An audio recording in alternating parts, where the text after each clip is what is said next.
Selama akhir abad ke-17, Turki berusaha untuk menyerang Wina, Austria. Mereka menderita kekalahan di pertempuran Wina. Dan pada 1683, Austria mulai mengambil keuntungan dari rampasan perang. Di antara barang-barang yang ditinggalkan oleh orang Turki adalah kopi.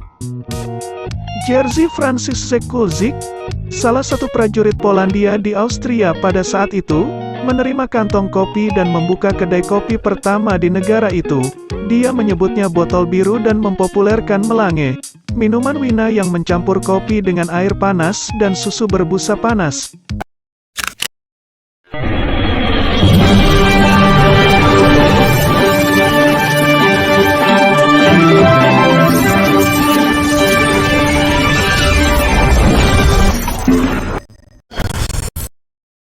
Kopi tidak mencapai Jerman sampai tahun 1670-an. Pelabuhan utara Bremen dan Hamburg menjadi hotspot paling awal untuk kedai kopi. Menarik juga untuk dicatat bahwa orang Jerman pada awalnya mengeja kopi sebagai kopi, tetapi kemudian mengadaptasi ejaan Prancis.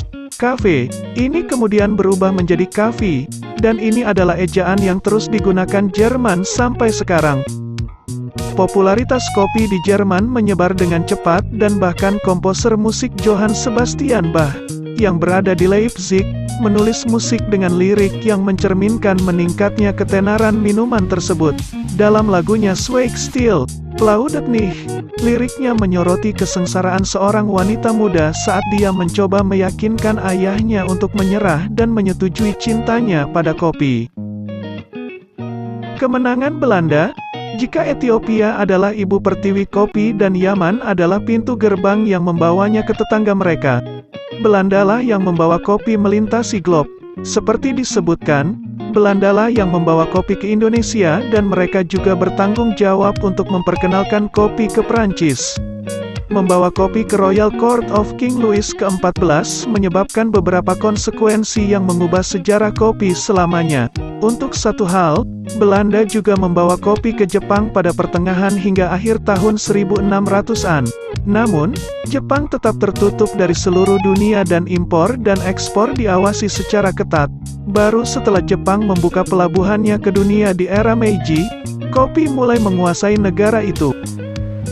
Pada tahun 1880-an, kedai kopi Eropa mulai bermunculan di Tokyo.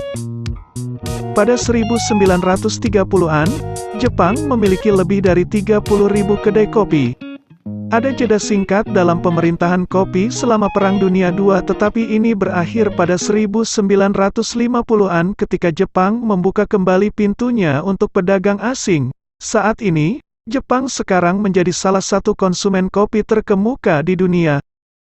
Kafe adalah masalah besar di Jepang, hampir sama seperti teh, dan Anda bahkan akan melihat dampak budaya kopi di film dan anime.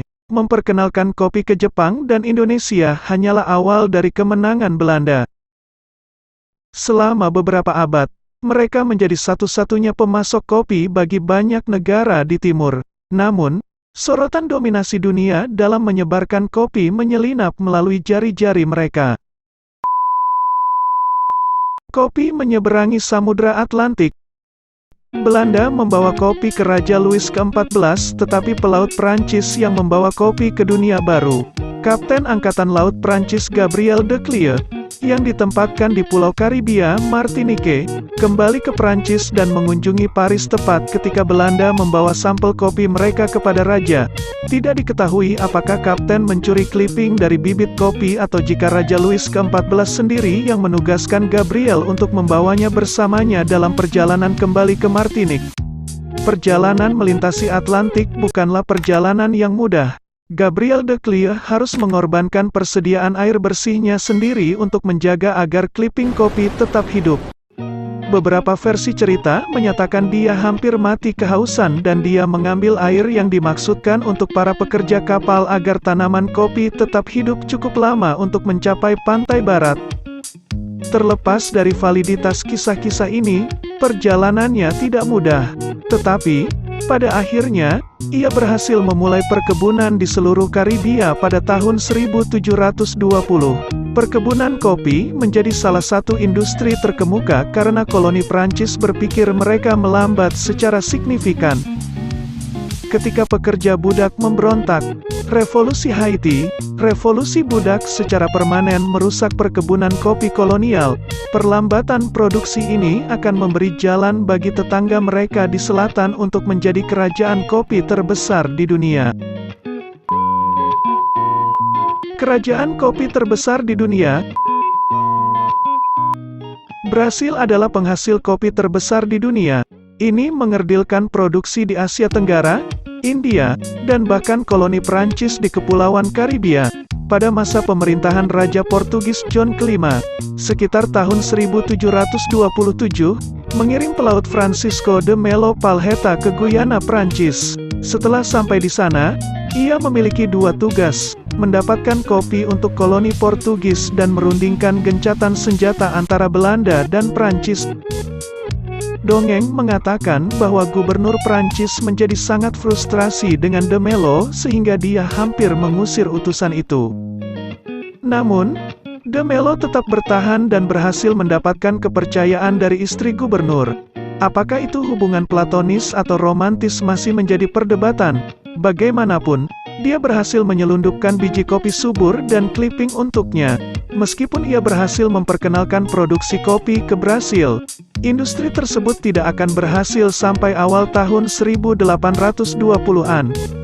Pada tahun 1850-an, Brasil menjadi produsen dan pemasok kopi terbesar di dunia, gelar yang dipertahankan negara tersebut hingga saat ini. Berapa banyak kopi? Brasil sendiri menyediakan lebih dari sepertiga kopi dunia. Jika dipasangkan dengan Vietnam, mereka menyediakan lebih dari separuh pasokan kopi dunia. Pada tahun 1893, para pedagang Brasil membawa kopi ke Kenya dan Tanzania. Kedua negara ini bertetangga dengan Ethiopia, sumber asli pasokan kopi dunia. Ini membawa kopi kembali dari perjalanannya melintasi Atlantik.